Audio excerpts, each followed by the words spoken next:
el libro y ustedes lo podrán comprobar. Cuando lo lean, una diversidad de enfoques, de punto de vista muy interesante. Entonces, le doy la palabra a Nayar, sin más trámite, para que haga su presentación. Nayar, por favor. Bueno, muchas gracias, Ángel. Buenas noches a todos. Aclaro que no soy el representante de la editorial, sino un enlace con la editorial. Bueno, normalmente cuando se presenta un libro existe una alegría porque finalmente su trabajo es la conclusión de un esfuerzo de investigación, de elaboración, de dedicación de diferente tipo. Aunque en este caso pudiera yo pensar en una lógica diferente, porque es un libro que no trata de un tema para alegrarnos, digamos, ¿no? Es un libro que está relacionado en realidad con la indignación, con el coraje, con la tristeza y con el horror que vive este país. En este sentido, es una alegría en la lógica de lo que señalaba Ángel Guerra, en términos de contribuir en un mínimo a la lucha que han dado los familiares de los 43 desaparecidos, que es también parte de una lucha general que se da en este país por que exista la justicia, que se termine la violación de los derechos humanos, que se respete la vida, ¿no? En este país. Por eso también este momento, bueno, sí es presentar un libro acompañado por la rabia, la impotencia y la indignación que se han acrecentado durante prácticamente un año, 4 o 5 días de un año, en que se cometió este atroz crimen de lesa humanidad. Pero además que es un recuento también de todos estos meses, acompañados de una cadena, digamos, de mentiras que ellos llaman históricas, pero que no han hecho sino comprobar que el Estado tuvo una responsabilidad directa en este crimen del 26 de septiembre del 2014. Los 43 siguen ausentes, siguen desaparecidos, y por ello este grito desde la humanidad, que tiene que ver con este libro que estamos comentando, es producto de una preocupación que nació en la red de intelectuales y artistas y movimientos sociales en defensa de la humanidad. Es un espacio donde confluyen los nombrados artistas, intelectuales y participantes de movimientos sociales a nivel mundial. En capítulos alrededor de 10 a 15 países hay miembros de esta red. Y desde México, bueno, pensamos, junto con la editorial Océano Sur, que teníamos que concretar, digamos, nuestra solidaridad con los familiares de los 43, con la causa de los 43, y crear un espacio, digamos, de reflexión en donde pudiéramos, algunos de los miembros, no están todos los que son miembros de esta red, somos 35 compañeras y compañeros que participan en este libro, 35 autores,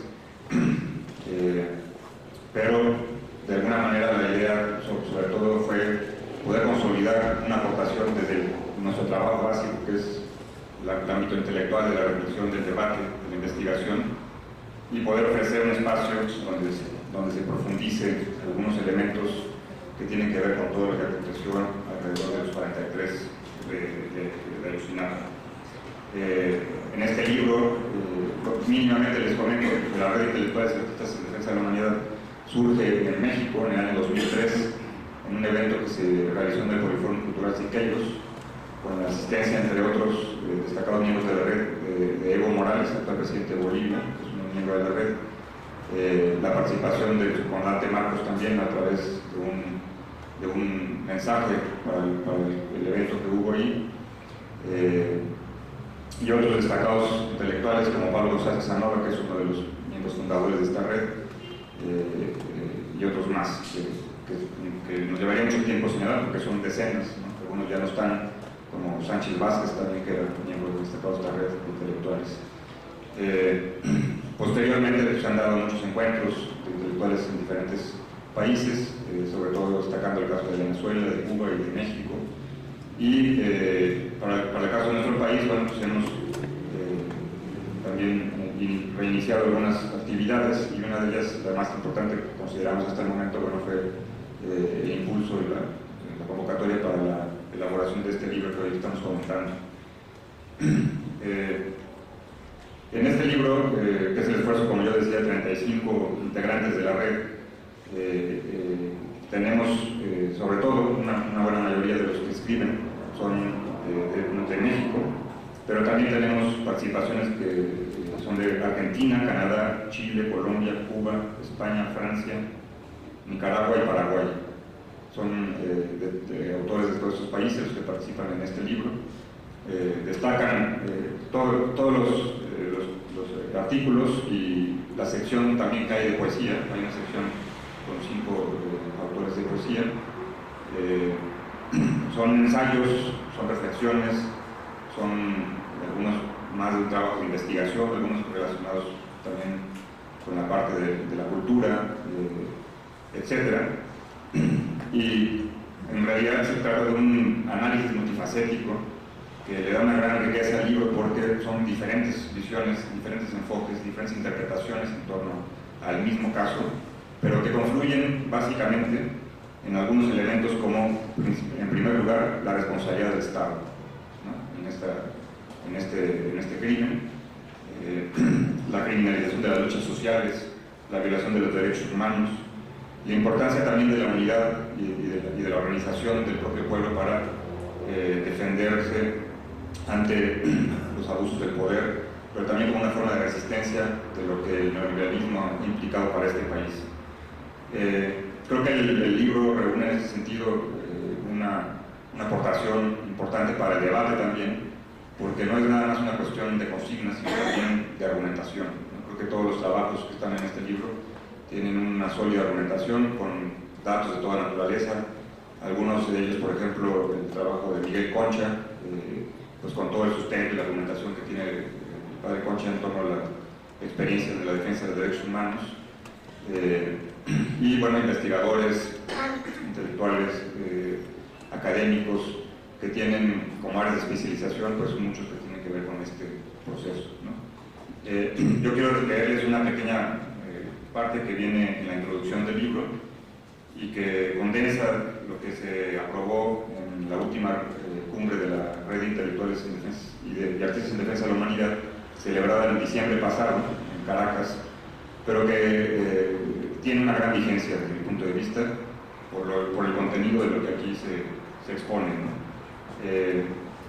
Les voy a leer lo siguiente. La Red de Intelectuales, Artistas y Movimientos Sociales en Defensa de la Humanidad, en su reunión de diciembre de 2014 en Caracas, República Bolivariana de Venezuela, acordó por unanimidad una trascendente e histórica declaración en la que fija su postura sobre Ayotzinapa, sobre el caso de Ayotzinapa. Y dice textualmente: la Red de Intelectuales, Artistas y Movimientos Sociales en Defensa de la Humanidad hace patente su profunda indignación por el crimen de Estado y lesa humanidad consumado en Iguala, Guerrero, México, en el que 6 personas fueron ejecutadas extrajudicialmente, 3 de ellos estudiantes de la Escuela Normal Isidro Burgos de Ayotzinapa, mientras 43 normalistas sufrieron desaparición forzada sin que hasta la fecha se sepa de su paradero. En Iguala se condensó en unas horas de barbarie toda la violencia estructural y de Estado que ha padecido México durante más de una década y que ha resultado en más de 120.000 muertos, en su mayoría jóvenes y pobres, al menos 30.000 desaparecidos, así como medio millón de desplazados internos y fuera del país. Juvenicidio y feminicidio son una constante en la cotidianidad mexicana. Estas políticas represivas forman parte de los cambios estructurales neoliberales que han impuesto los gobiernos de tradición nacional a partir del Tratado de Libre Comercio, que en los hechos solo ha beneficiado a Estados Unidos y a las corporaciones transnacionales que despojan a los pueblos de sus recursos naturales y estratégicos. Fue el Estado, muera el mal gobierno, fuera Peña Nieto, son los gritos que se escuchan en las calles de México en pie de lucha y en decenas de ciudades del mundo entero que han arropado con su solidaridad y ternura a los familiares de los masacrados y han denunciado el desvío de poder en el que han incurrido los 3 niveles de gobierno. El crimen de Iguala rememora la matanza de estudiantes en la Plaza de las Tres Culturas de Tlatelolco en 1968 y la perpetrada el 10 de junio de 1971, a los asesinados y desaparecidos durante la Guerra Sucia, que duró más de 20 años, a los masacrados en Aguas Blancas, Yacteal, crímenes todos en los que se identifica siempre la mano del Estado mexicano y las Fuerzas Armadas con sus grupos paramilitares como el Batallón Olimpia, los Halcones, la Brigada Blanca y los que ahora operan bajo la cobertura del crimen organizado, que en realidad constituye la cara clandestina de un gobierno mafioso y delincuencial. Estados Unidos, principal consumidor de estupefacientes y el más importante vendedor de armas en el planeta, impone una guerra interna contra el pueblo para beneficiar sus circuitos financieros y ejercer un control neocolonial sobre el país hermano. La Red en Defensa de la Humanidad señala a Enrique Peña Nieto, presidente de México, en su calidad de comandante en jefe de las Fuerzas Armadas, como principal responsable de la tragedia de Ayotzinapa y expresa su apoyo solidario con el pueblo mexicano, especialmente con los dignos padres y madres de los masacrados.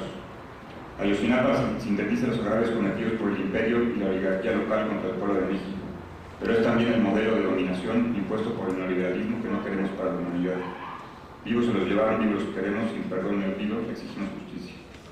Esta fue la declaración que se leyó hace casi también ya un año, en diciembre de 2014, suscrita por todos los asistentes a este encuentro de la Red de Defensa de la Humanidad. Y bueno, para concluir y darle la palabra también a mis compañeros y compañeros, creo que este material, que además es uno de varios más que ya también están circulando, otros libros se están presentando en estos mismos días, pues busca sobre todo dejar constancia de que tenemos que generar la conciencia colectiva para impedir que nuevos crímenes se puedan cometer de esta naturaleza y entender y dejar claro a quienes son responsables de estos acontecimientos que el pueblo mexicano, que los pueblos del mundo, quienes pueden sentirse en cierta parte representados por quienes escriben en este libro, pues tienen la conciencia de lo que existe, de lo que pasa en este país, de lo que sucedió con los 43, y por eso este libro trata de ser un eco, digamos, del título que lleva, ¿no? Es un grito desde la humanidad, es decir, un grito de coraje, de impotencia, de coraje, de indignación y de compromiso y de solidaridad con los 43, con sus familiares y con el pueblo de México. Gracias.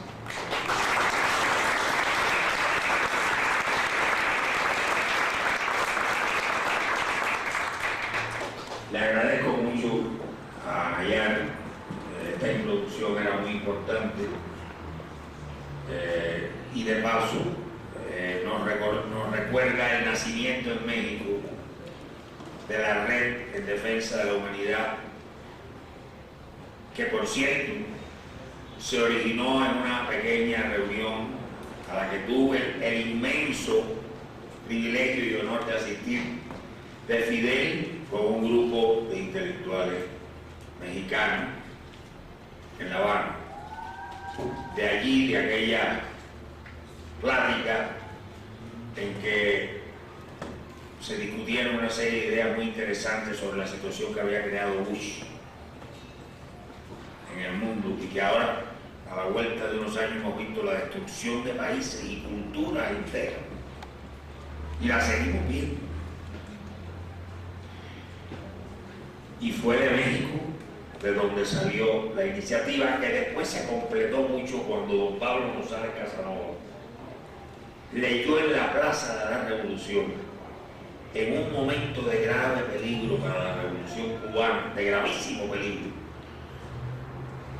Habían incluso amenazado al jefe de la Oficina de Intereses de Cuba en Washington, nuestro actual embajador de Cuba en México, con invadir Cuba si había una ola migratoria. Y ellos provocando la ola migratoria. El colmo de decir, oh, no tengo que decirles a dónde mandó al subsecretario de Estado que se lo dijo, el compañero Dagoberto, que es el embajador de Cuba en México en la actualidad. Todavía se debe estar acordando de lo lejos que lo mandó Dagoberto. Porque a la diplomacia cubana se le reconoce mucha profesionalidad, pero ante todo, la dignidad. Y ante el imperio no se puede bajar la cabeza. Y eso fue lo que nos dijo don Pablo desde la tribuna de la Plaza de la Revolución, cuando leyó aquellas breves, contundentes palabras el llamado a la conciencia del mundo después de haber publicado en La Jornada. No me gusta recordar el hecho porque está asociado a Saramago, pero no me queda más remedio el respeto a la historia, que después Saramago rectificó. Pero este gesto de don Pablo a mí me parece que Cuba y América Latina y México no tienen cómo agradecerle, como otras muchas cosas que ha hecho don Pablo. Ese con Saramago hasta aquí, con Cuba hasta siempre, en la primera plana de La Jornada. A partir de ahí fue que se creó el punto de inflexión en la campaña feroz contra Cuba. Ahí se empezó a revertir la campaña con ese artículo de don Pablo en La Jornada. Vean ustedes la importancia de don Pablo y de La Jornada, de ambas instituciones mexicanas, para el proceso de liberación de este continente. Y lo último que quería decir, que están aquí dos autores del libro, antes de darle la palabra al siguiente compañero, Arancha Tirado, Arancha, párate, por favor.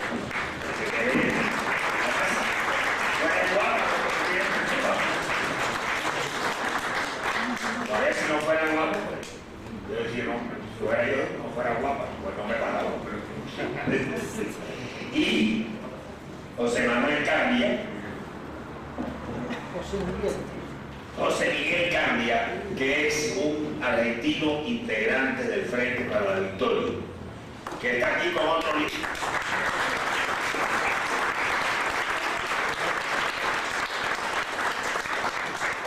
Otro referente en México del Frente para la Victoria, Carlos Figueroa. Y muchas gracias por asistir a la presentación del libro. Tiene la palabra Argelia Guerrero. Adelante, Argelia. Inflama el salón con tu voz y tu pasión característica. Bueno, qué presentación tan bonita. Buenas noches.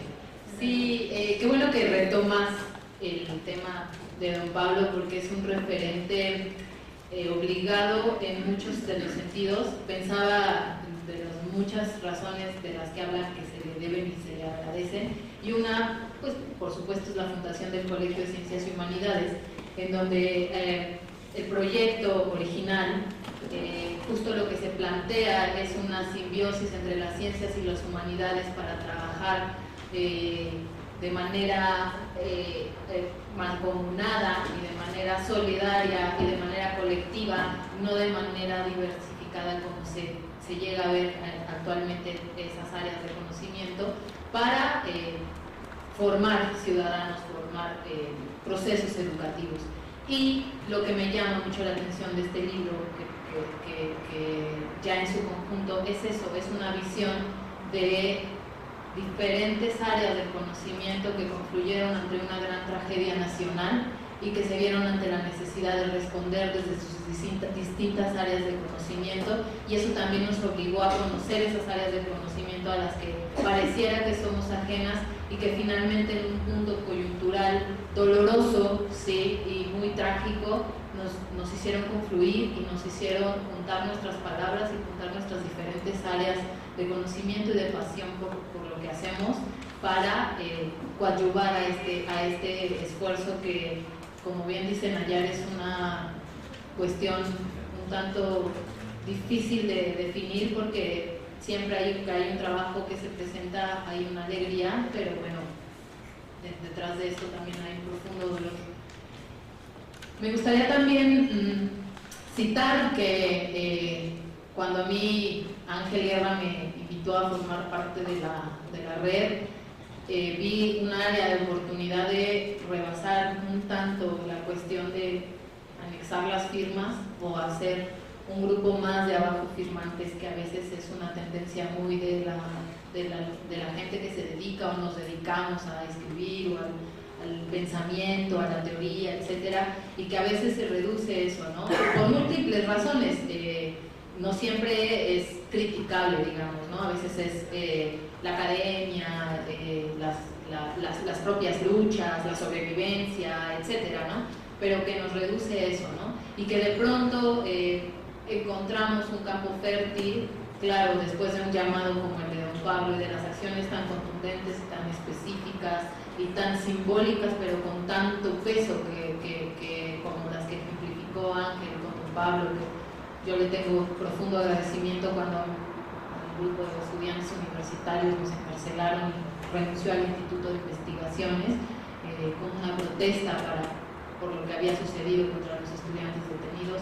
Son momentos muy simbólicos que van más allá de lo abajo firmante y que dieron esta oportunidad y que dieron este ejemplo, ¿no? Entonces, participar en la red desde esta posibilidad de hacer es, vaya, una oportunidad que se agradece y que al mismo tiempo implica un deber, ¿no? Y a los pocos días de haber yo ingresado, formado parte de la red, justo Nayar da la idea o propone la idea de participar con unos textos para hacer un libro, y eso genera esta oportunidad en lo que, como bien sabemos, Fidel Castro llamó la batalla de las ideas, ¿no? Es decir, cómo aportamos nosotros desde nuestro quehacer y desde nuestro pensamiento lo que pensamos y lo que nuestra crítica hace a esta barbarie que acaba de suceder, pero que tiene una tradición histórica muy dolorosa, que, como leyó Nayar, tiene unos antecedentes muy lamentables y muy trágicos, ¿no? Entonces, la oportunidad también de participar con un texto desde el arte, desde mi área de desarrollo, era también cómo canalizar esta catarsis y cómo apoyar y cómo solidarizarse con los padres. Hay veces que quienes hemos tenido la oportunidad de acercarnos a ellos no tenemos palabras, ¿no? Hay un ahogo de qué hacer, de qué más puedo decirle, qué más puedo yo aportar y desde dónde, ¿no? Y a veces estas cosas parecieran una cuestión menor o una cuestión aislada, pero que a veces también dan empuje y a veces uno se siente respaldado por otras áreas de conocimiento, por otras personas, por otras naciones que confluyen en un momento de esta categoría y de esta índole, ¿no? Entonces, yo, por ejemplo, participé con un texto que hice recién, Alguna acción global, que tiene un epígrafe que me parecía muy simbólico, y es la cita de la canción "Quien dice que todo está perdido, yo vengo a ofrecer mi corazón", ¿no? Y me parece que el cúmulo de textos que hay aquí es eso, ¿no? Es una aportación desde el corazón de los que escribimos y desde nuestras diferentes perspectivas del qué hacer. Es un texto de mucha utilidad porque además no se circunscribe al tema de la solidaridad, que es muy necesario, que para los padres viene bien y sana y ayuda y acompaña, pero también desde el sentido crítico. Es decir, aquí, como decían allá, hay datos concretos, hay datos duros. También recuerdo que en alguna ocasión del plantón de 43 horas en la Explanada de Bellas Artes, Ana Esther Ceseña abrió una cátedra impresionante de capitalismo y de cómo el capitalismo era la razón de fondo, de forma y de estructura de lo que sucedió en Ayotzinapa, ¿no? Y habló, curiosamente, puso en el debate el tema de la droga, ¿no? Y del flujo de droga en Guerrero concretamente, y hablaba de eso, y curiosamente, no curiosamente, concatenando hechos, uno de los factores que develó, uno de los tantos factores que develó el informe recién leído por el grupo independiente de especialistas, es que por todos era sabido, pero está ahora sustentado, el trasiego de drogas en Guerrero, y la posibilidad muy fuerte de que los empresarios camioneros y las autoridades policiales de todos los niveles protegieran este trasiego de drogas, en el que se interpusieron esa noche, lamentablemente, nuestros compañeros. Pero no solo, ¿no? También hay historias sobre la tradición de lucha que tienen las normales rurales, la importancia de la educación normal en México, de la formación de maestros, la necesidad de formar maestros con el perfil de un maestro rural, y aquí también se aborda el texto, la necesidad de la Defensoría de los Derechos Humanos, etc. ¿no?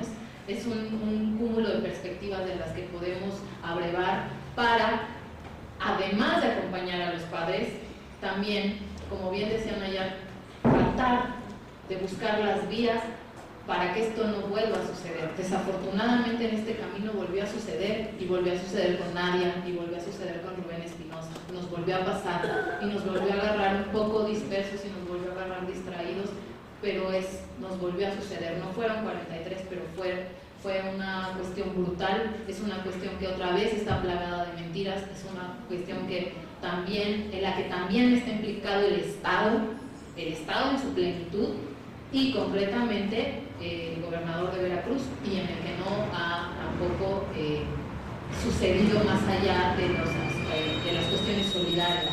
Y que es necesario también abordar y estudiar y analizar desde una perspectiva crítica qué es lo que significa, qué representa, de dónde viene, porque no es un evento casual. Ayotzinapa, creo que nos ha venido quedando claro, no es un momento en el que se le salió de las manos la violencia a un grupo. No es una cosa coyuntural que sucedió de pronto, no es un accidente. Ayotzinapa es la constante. Ayotzinapa representa la constante de una violencia de Estado que se vino acrecentando día con día, y que si podemos hacer toda una historia de casos, vemos cómo ha ido escalando y peligrosamente sigue escalando esa violencia. Y entonces desde esta perspectiva también el libro es un llamado, es una alerta, desde los diferentes pensamientos y desde las diferentes perspectivas y desde las diferentes maneras de ver el mundo, o de lo como llaman los zapatistas la hidra que representa el capitalismo, cuáles son las diferentes maneras de morder y cómo mordieron en Ayotzinapa desde esas diferentes visiones. Creo que en ese sentido es muy enriquecedor darle una revisada. Yo agradezco mucho también el que se haya tomado en consideración lo que el arte tiene que decir al respecto. El arte en ese sentido también aporta no solo un acompañamiento, no solo es un ornamento, también tiene un discurso crítico, y también acompañó a los padres y los viene acompañando para enlazar el discurso de la indignación, ¿no? Es decir, no solamente el duelo, sino el de la indignación, y sobre todo el de la construcción y búsqueda de la justicia, que es lo que no debemos dejar pasar ni olvidar, ni mucho menos abandonar. La lucha de los padres por la exigencia de, uno, la aparición de sus hijos, y la búsqueda de la justicia, ¿no? Y bueno, también aparece en un momento en el que estamos por cumplir un año de esta tragedia, y que además empata un tanto con el informe del grupo de expertos independientes, que desde mi punto de vista, si no se inserta en esta cuestión de la batalla de las ideas, sí se inserta en una perspectiva de hablar del caso desde la argumentación sólida y demostrada, que es una cosa que el Estado mexicano ha pasado por alto, no solo para el caso de Ayotzinapa, para cualquier, por ejemplo, reforma estructural, ¿no? Ninguna reforma estructural ha sido aprobada con una argumentación de fondo, ¿no? Es decir, todas han sido sin discusión, sin ninguna argumentación. La reciente formación de la Secretaría de Cultura está sentada sobre la base de presupuestos y no sobre la base de lo que es una política cultural, etcétera, ¿no? Entonces, no solo para el caso de Ayotzinapa ha frivolizado los temas, ¿no? Y en ese sentido también el libro y el informe limpian esa frivolidad de la que han querido bañar el tema y el caso, y han impedido y han resistido el embate de frivolización del caso, ¿no? Entonces, también es importante que aparezca en este sustento de ideas, en este cúmulo de argumentaciones, en este machote de palabras que tratan de revertir lo que ya a todas luces es una mentira histórica, ¿no? Pero que tiene sus réplicas, ¿no? Es decir, es absurdo, es ridículo, etcétera, pero hay quien lo replica, ¿no? Entonces también es necesario que esfuerzos como este no solamente se solidaricen con los padres, sino que también aporten y den datos. Y en ese sentido el informe es una herramienta, está siendo una herramienta de deconstrucción de esta mentira con argumentos puntuales que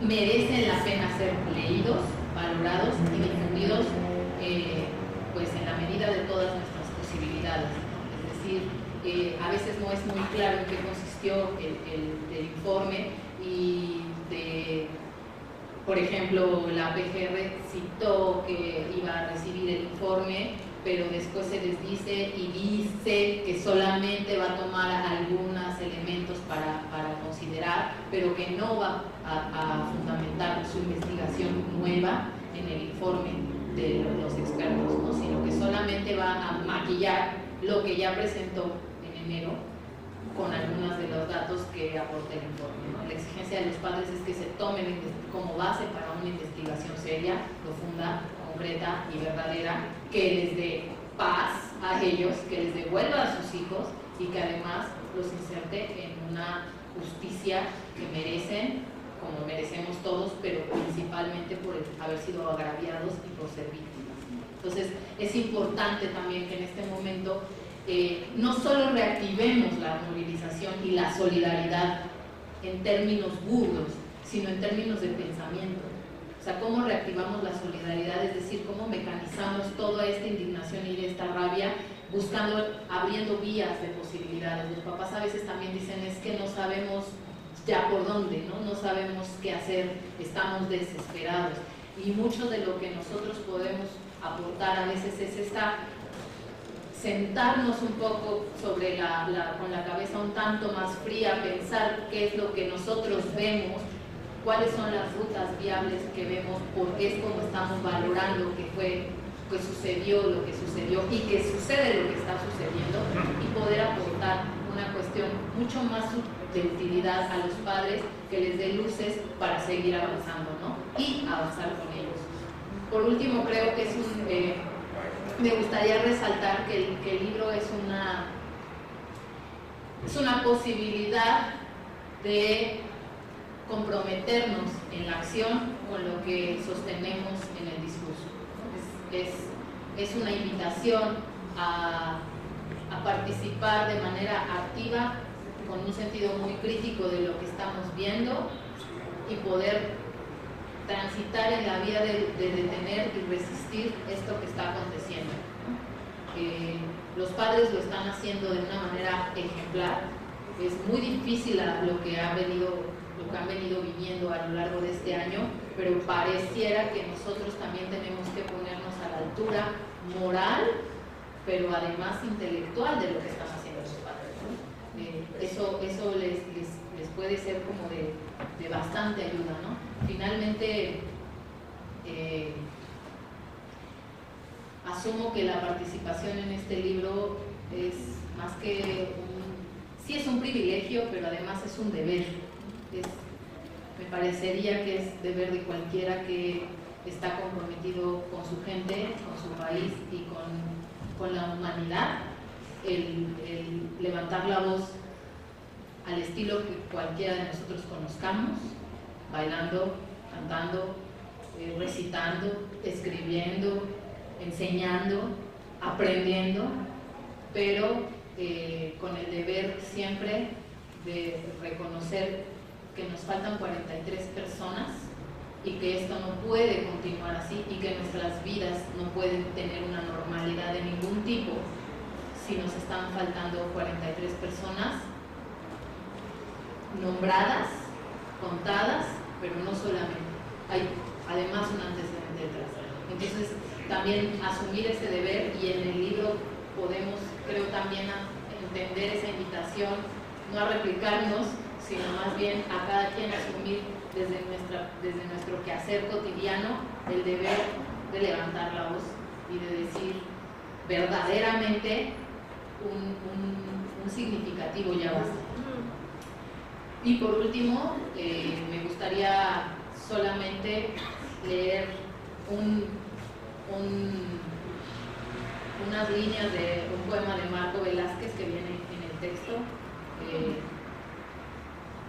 que dice: Ayotzinapa es la posibilidad de no ser parte de los asesinos, es ponerle cara a ese enemigo comunitario anidado en el vientre y en el hígado, lejano del corazón y cercano a la necesidad. Ahí donde el domo del confort se cierre, seguirá fluyendo la sangre de los exiliados, y el exilio sin luchar es una cobarde derrota. Los asesinos se habrán hecho con el porvenir. Sin vencedores históricos ni vencidos, hablar de descansar, de paz, será una puta fantasía. Quieranlo o no, somos peldaños del futuro. Reviviremos y seremos fuerza para vencer, luz para caminar. Tendrá que imprimirse el 43 en la puerta de su casa para que se den cuenta de que nos gobiernan asesinos. ¿Te has dado cuenta? Nosotros no vamos a desaparecer. Seguimos vivos. ¿Y ustedes? Esa sería toda mi participación. Muchísimas gracias.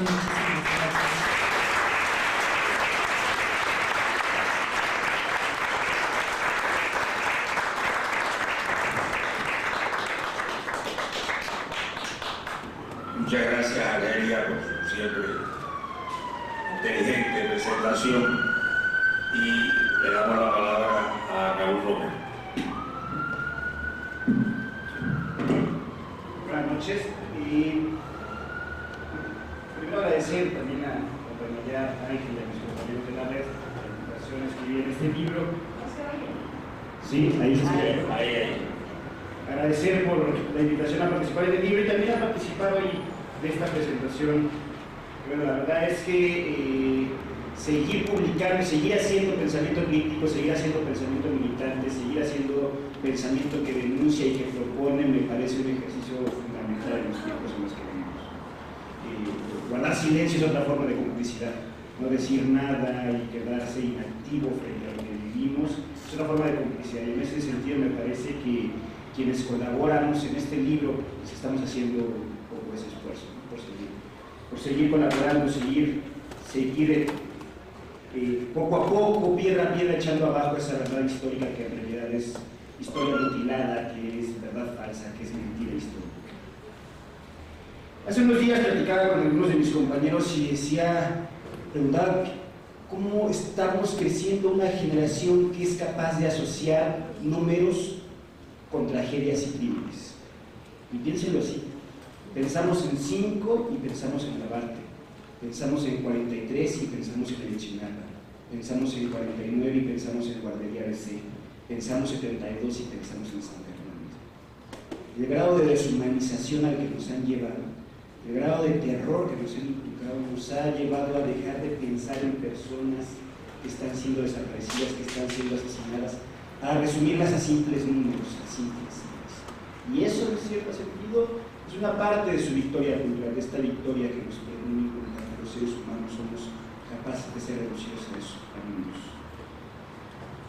Cuando pensábamos que vivíamos lo peor, cuando vimos que Allende significaba algo grave, cuando vimos que San Fernando y los 72 migrantes, los cuerpos de los 72 migrantes era algo gravísimo, cuando vimos el incendio de la guardería BC y nos aferramos, cuando vimos la masacre de jóvenes en Villas de Sarbacán y todos dijimos esto no puede seguir avanzando, vino todavía algo más grave.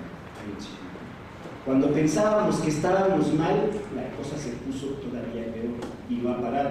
Y es muy importante plantear a partir de ese, porque otra de las cosas que nos ha sucedido como nación, como pueblo, como sociedad, es dejar de ver las cosas en perspectiva histórica. Y pensamos que Ayotzinapa es un hecho más, un hecho aislado más, y que es una masacre más en las... Y no somos capaces de ir haciendo secuencia, de ir haciendo ese hilo histórico con lo que pasó apenas unos días antes y después de Ayotzinapa. Y ahí está Tartaya, y ahí está Ostula, y ahí está Guerrero, y ahí está cada rincón del país, cada rincón de cualquier estado que hable de este país, hay ahí masacres, desapariciones forzadas.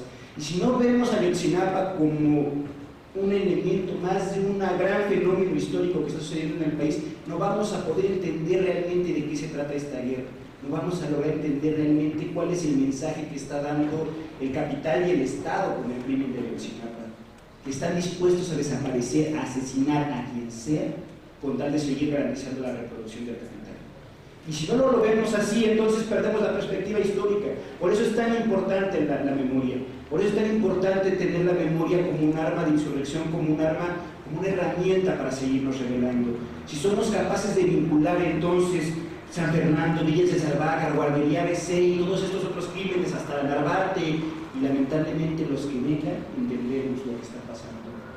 Peor aún, si somos capaces de vincular Ayotzinapa con Acteal, con 1968, con 1971, con Aguas Blancas, con el Charco, entonces con Atenco no veremos que Ayotzinapa es un hecho más, y entonces entenderemos que el terrorismo de Estado, que la violencia de Estado que estamos viendo y que estamos viendo en Ayotzinapa es un paso más y es un punto de radicalización de la violencia que el Estado mexicano ha caracterizado.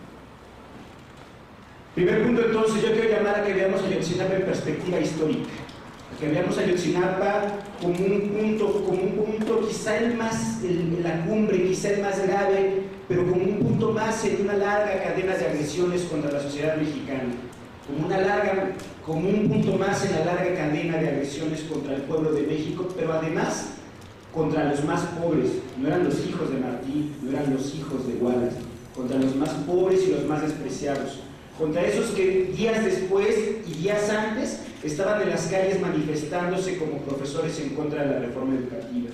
Esos que 6 años antes, quizá 10, habían vuelto Oaxaca una comuna y habían insurrectado prácticamente al pueblo de Oaxaca. Agredieron a los más pobres, pero también a los más rebeldes. Y ese es el mensaje de Ayotzinapa. Segundo punto. No solo ver a Ayotzinapa como una perspectiva histórica, como parte de la violencia de Estado, como parte del terrorismo de Estado, sino ver también a Ayotzinapa como un momento de rebelión, como un momento de insurgencia, como un momento en el que esos, los más pobres, los condenados, los sumisos, a los que nadie quiere, esos fueron capaces de dar una lección a México y al mundo entero de lo que está hecho a ser un padre, un ser humano por cualquier otro ser humano. Movilizarse en todo el país, recorrer toda América Latina, recorrer parte de Europa para seguir denunciando y seguir buscando a sus hijos, es un hecho sin precedentes. Es un hecho que bueno, tiene otras raíces y podríamos buscar por ahí otros ejemplos de los movimientos de víctimas. Pero esta lucha que están dando los padres de Ayotzinapa me parece fundamental, me parece importantísimo. Y el otro de los puntos que quiero mencionar es precisamente el mensaje que los familiares de Ayotzinapa le han dado al mundo entero, es de mirar a México como el punto de la barbarie que le puede pasar a todo el mundo. Porque México, como el Medio Oriente, son quizá los puntos más álgidos de la guerra, son los puntos más avanzados del terrorismo que estamos viviendo. Y así como el Medio Oriente han sido capaces de diseñar el enemigo terrorista o Estado Islámico, en México son capaces de diseñar al enemigo narcotráfico, crimen organizado, para seguir justificando eso que los enriquece, la guerra.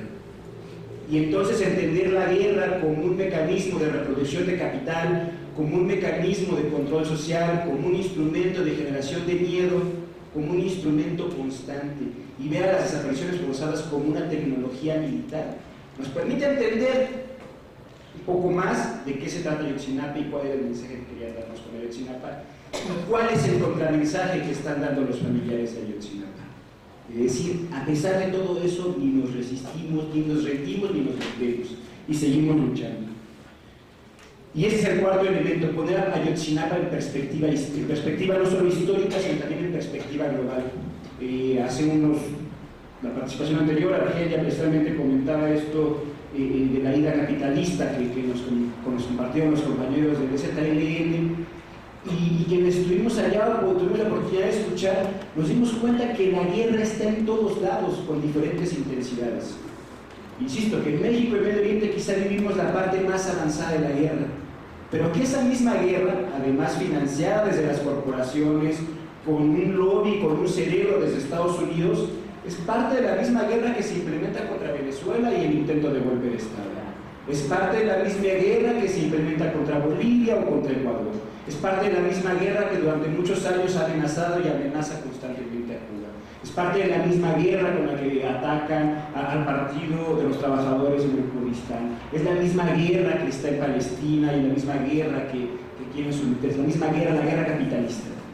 Si entendemos entonces esta característica, esta esencia de la guerra que estamos viendo, este mensaje que quisieron darnos con Ayotzinapa, podremos entender entonces que la lucha por los 43 desaparecidos de Ayotzinapa no solamente es una lucha por verdad y justicia, es una lucha también contra el capitalismo, desde nuestras tierras, desde este país, pero desde la humanidad. Y por eso me parece que el título de este libro va muy bien en este plano. Ayotzinapa, un grito desde la humanidad, un grito desde esta humanidad que se resiste a ser asesinada, que se resiste a ser desaparecida y que utiliza la memoria como una herramienta, como un arma de insurrección. Gracias.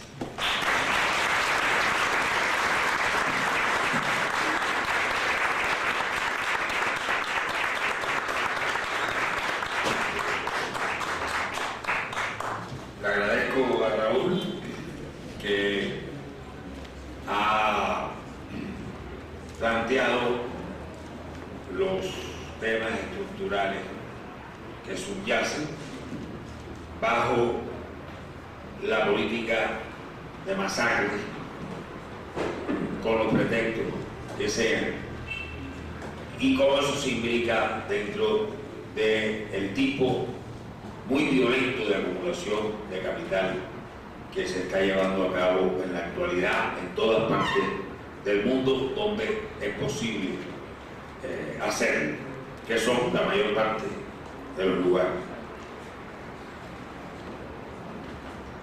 Tiene la palabra Tatiana Coll.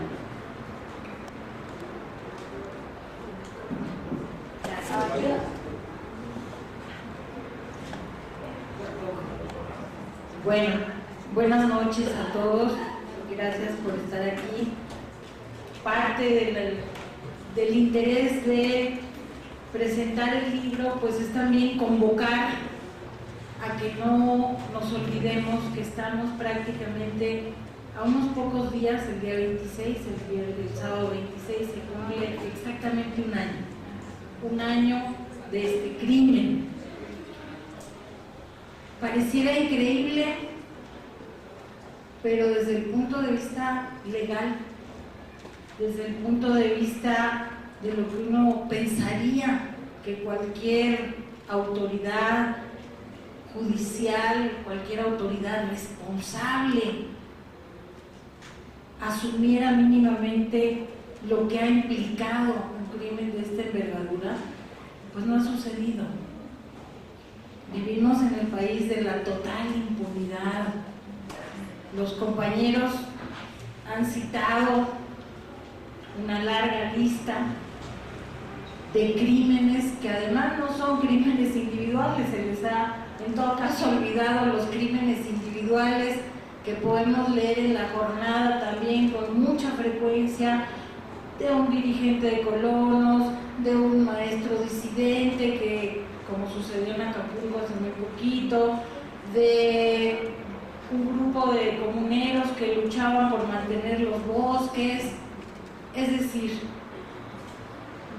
a veces nos simbran estos hechos porque hablamos de cifras que parecen paradójicas, hablamos de cifras inconcebibles en un país que supuestamente es democrático, que supuestamente está en paz, que como nos dicen todos los anuncios de Televisa se mueve, avanza y tiene un futuro maravilloso por delante, ¿verdad? Aunque el peso y el petróleo se caigan, eso no es nada. Es decir, vivimos en un país realmente de ficción, si no es que un país esquizofrénico, en donde la gente de allá arriba, por decirlo de alguna manera, aparenta que existe y que vive en un país, seguramente nunca salen de Santa Fe, ¿verdad? Distinto, lo proyectan, llaman a los embajadores, por favor, para que den la imagen del México verdadero, porque los que estamos aquí abajo manchamos su México, le descomponemos su México, lo hacemos impresentable. lo volvemos un territorio devastado por las guerras, nos encarnamos en denunciar la eterna corrupción, esa molesta señora Aristegui que sigue insistiendo con lo de la Casa Blanca, ¿verdad? Ya le dijeron que lo compraron con dinero bien habido, ¿verdad? La insistencia de los de abajo en seguir señalando que queremos vivir en un México con un mínimo de justicia y dignidad para el ser humano. A un año, si nos atenemos a lo que planteó la Comisión Interamericana y que lo dejó bien claro, todo fue una mentira contundente. Y esto lo ha venido diciendo mucha gente, los padres, por supuesto, el equipo de defensa de los derechos humanos de la montaña de Tlachinolan, los compañeros que están al lado de los padres, que hoy, por cierto, también presentaron un documento muy importante que está en las redes, lo pueden ustedes ver, que es el informe de los compañeros de Tlachinolan sobre todo esto, recoge los testimonios de los padres, recoge todos los hechos y los presenta. Es decir,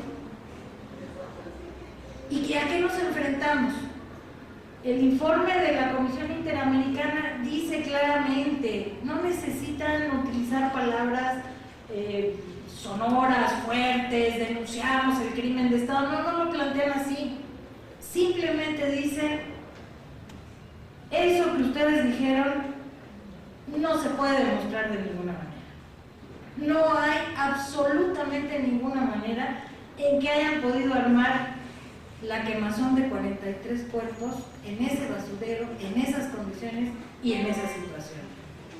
Y además hay un montón de inconsistencias en las declaraciones de todos los policías, en las declaraciones de todos los presentes, se les perdió un autobús, etcétera, etcétera, etcétera. ¿Y qué hace el gobierno mexicano? Rápidamente encontró a tal Gil, al que le decían, creo que en las declaraciones del Pato, que mandó que los quemaran, y que aquellas declaraciones inverosímiles y burdas, ¿no? Lo encuentran de pronto, a la semana ya está ahí el peor, el que sabe todo, y que va a decir lo que dijo el gobierno mexicano, sí, ahí los quemaron.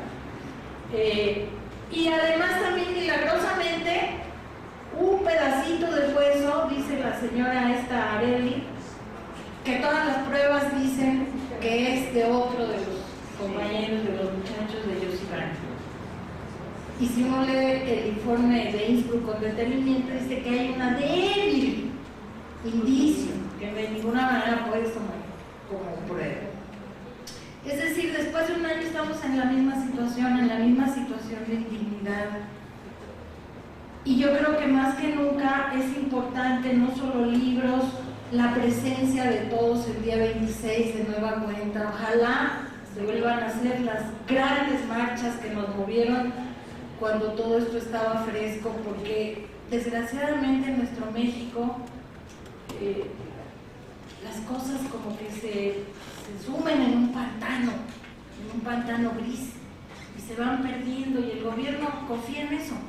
Y entonces todos los crímenes que se han cometido ya pasaron, y ahí andan los pobres padres de la guardería solos, y hasta hoy día no hay nadie responsable de ese hecho. Ahí está la gente, los 70 migrantes de San Fernando, las madres de todos esos migrantes de Guatemala, de Honduras, vienen cada año, y cada año recorren el país buscando en las estaciones de policía que alguien les diga en dónde los tiraron. A cada rato aparecen fosas y más fosas y gente que no se sabe.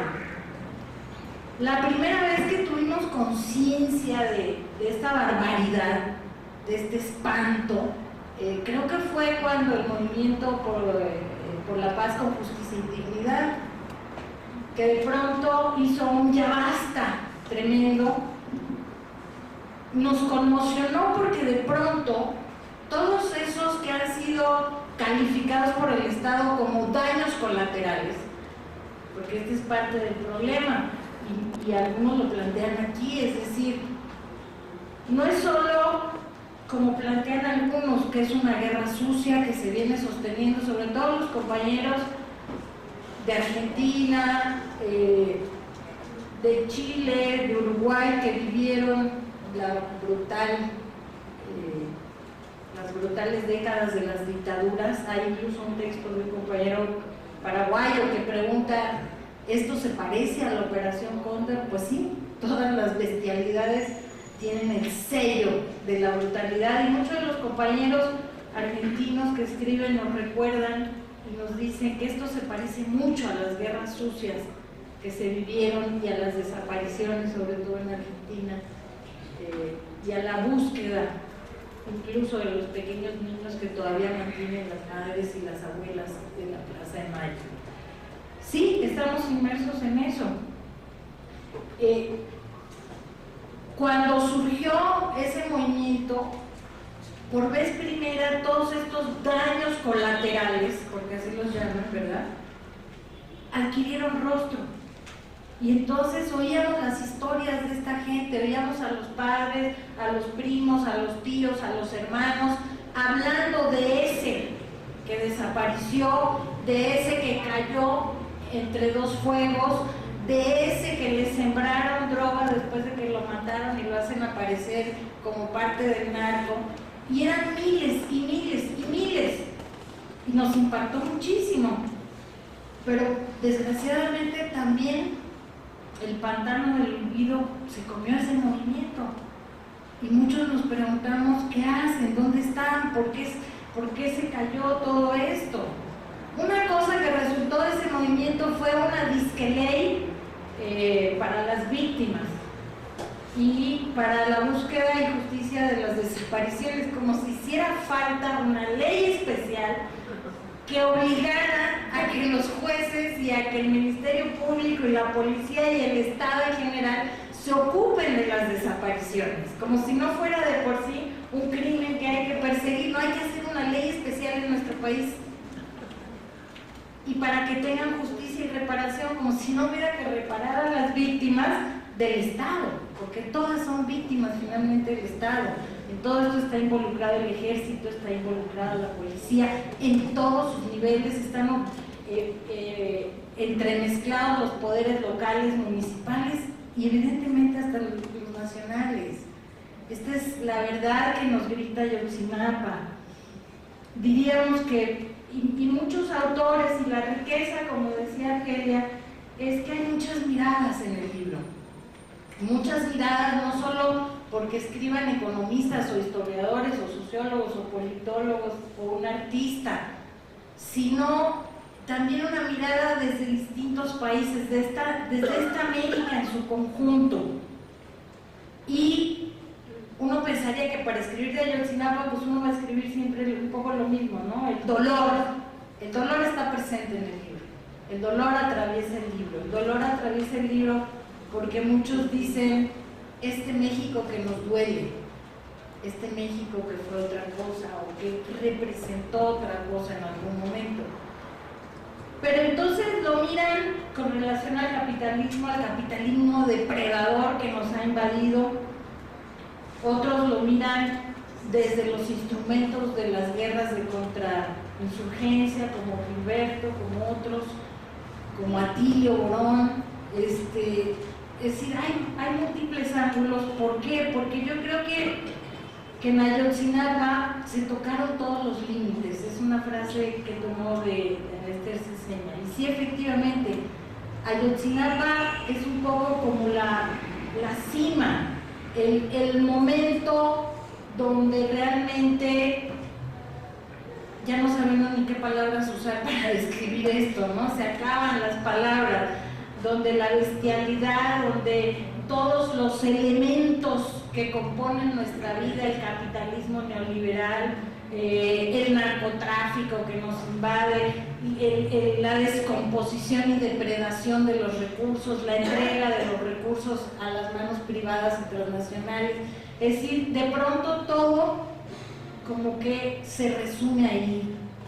Y también hay que decirlo, y están involucrados los partidos. Ayotzinapa es también el PRD ahí, es el PRI ahí, ahí, es el PAN, es toda esa colusión pseudodemocrática, es todo eso que se trató de presentar en un falso pacto por México, es todo ese falso México que se tiene que enfrentar a la crudeza, a la verdad que vive la gente día a día. Son estudiantes de normales rurales que tienen 90 años luchando por sobrevivir. Al principio, los curas que atacaban al gobierno de Cárdenas atacaban a las normales rurales y también les decían nido de comunistas, igual que a los maestros, como obra del demonio los perseguían los hombres que traen la cruz y gritan Cristo Rey, ¿verdad? Después pasaron a ser los terribles guerrilleros en las normales y entonces ahí está Lucio, por cierto han salido, estamos celebrando también dentro de 2 días un aniversario del asalto al cuartel Madera por Arturo Gámez, otro normalista, otro maestro. ¿Por qué? Bueno, porque finalmente la educación, los maestros, los normalistas piensan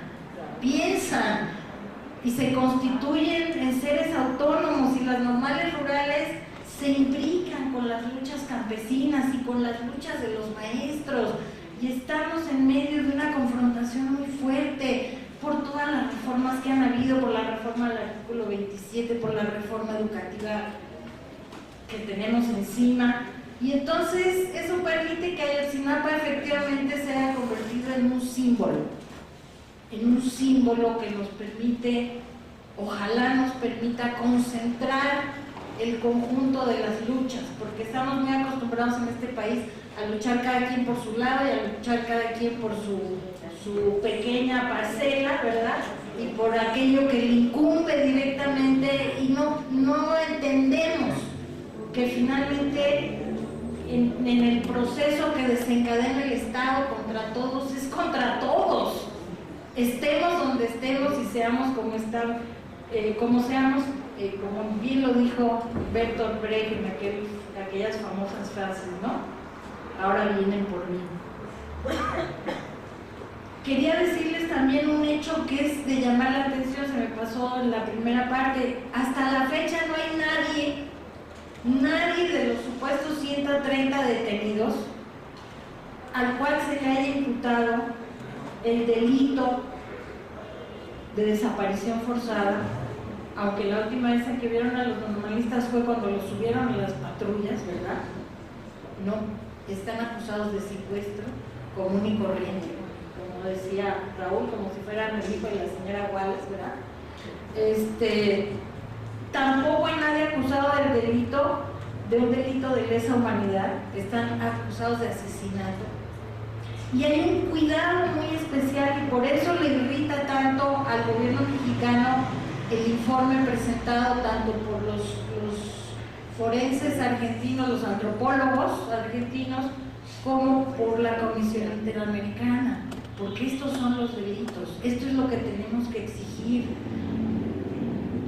Ojalá podamos realmente unificar todas las visiones, como en el libro, todos nuestros sentimientos y todas nuestras posibilidades para sostener con mucha mayor fuerza esta lucha, porque nos toca a todos, porque Ayotzinapa es un símbolo, porque somos todos. Quisiera terminar, no sé si ya me pasé muchos y un poquito, bueno, nada más diciéndoles, porque hay un texto que creo que es muy conmovedor, muy bonito, es de una periodista cubana muy sensible, muy particular. Ella escribió un libro precioso sobre la biografía de los primeros tiempos de Fidel que se llama Todo el tiempo de los robles, que es muy bonito. Gracias. No les voy a leer todo, les voy a dejar nada más algunas cosas, pero ¿qué me gusta de los cedros? Es que estuvimos un buen rato Ángel y yo debatiendo, porque a mí se me fue el nombre y a él también. Yo decía el silencio de los robles, y bueno, sí, tienes razón, todo el tiempo de los cedros sí, se los recomiendo mucho. ¿Qué tiene de particular esta que les quiero leer unas partes? Ella sobre todo transmite el dolor que mucha gente aquí fuera siente con este México devastado, ¿no? Pero ella cree, como buena cubana, en que no se acaba ahí la historia, que el México profundo resurgirá con todos los valores que tiene el México profundo, ¿sí? ¿Todo? No sé si por la hora, bueno, en septiembre vi llorar a la Catrina. En mi pensamiento, su rostro aparecía con lágrimas en los ojos. Sentí cuánto amaba y cuánto me dolía México, patria de tanta admiración merecida entre nosotros los cubanos, habitantes de la mayor de las Antillas, que se asoma por el mar verde azul del Golfo a sus territorios de esplendor vegetal, volcanes, pueblo hermano de saberes matemáticos y artísticos, como pirámides que llegan al cielo e historia rebelde y revolucionaria. Al instante recordé lo que el líder histórico de la Revolución Cubana contaba mientras preparábamos el otro libro que hizo, El guerrillero del tiempo. Y aquí cuenta cómo Fidel le contó a ella del México que conoció en aquellos años 50 y de las sensaciones que le causó a Fidel y de lo preocupado que estaba por la aparición del asunto de la droga y el narcotráfico, y decía que en aquella época lo más que llegaban a inquietar a la Policía Federal era el contrabando de mercancías en la frontera con Estados Unidos. Así que Fidel mostró una preocupación muy grande desde hace años ya por la aparición de este fenómeno. Con la desaparición de los 43 jóvenes de la Escuela Normal Rural de Ayotzinapa, México nos estalló en el pecho. Recibimos la información con la densidad abrumadora de las noticias de guerra, dolor absurdo, evitable, porque ni siquiera en México el pueblo que asume la muerte como algo natural y propio de la celebración podría dejar de ser desgarrador, perder forzadamente, así como en el viento y de la noche al día, el rastro de los seres queridos de casa. Ellos estudiaban en las escuelas que van quedando de un sueño de maestros rurales, alfabetización y esperanza. Lo hacían con optimismo, sin desmayar en la voluntad de volcar sus ansias en la mejoría de los demás y en su caso en especial de sus compatriotas campesinos, los seres que menos posibilidades tendrían de alcanzar la dignidad del conocimiento de las letras, las ideas, de los sabios y aconteceres históricos. Ayotzinapa arrasó en una sola noche. Esa pérdida fue tan tremenda y desoladora que traspasó fronteras y desvaneció espejismos como la certeza infundada del nunca más. Para quienes recorrimos la Plaza de las Tres Culturas en la Ciudad de México, con la convicción de que hechos como la matanza de Tlatelolco de 1968, cuando se dijo nunca más, no se repetirían. La desaparición de los 43 alumnos del magisterio fue como un desmentido a una ilusión.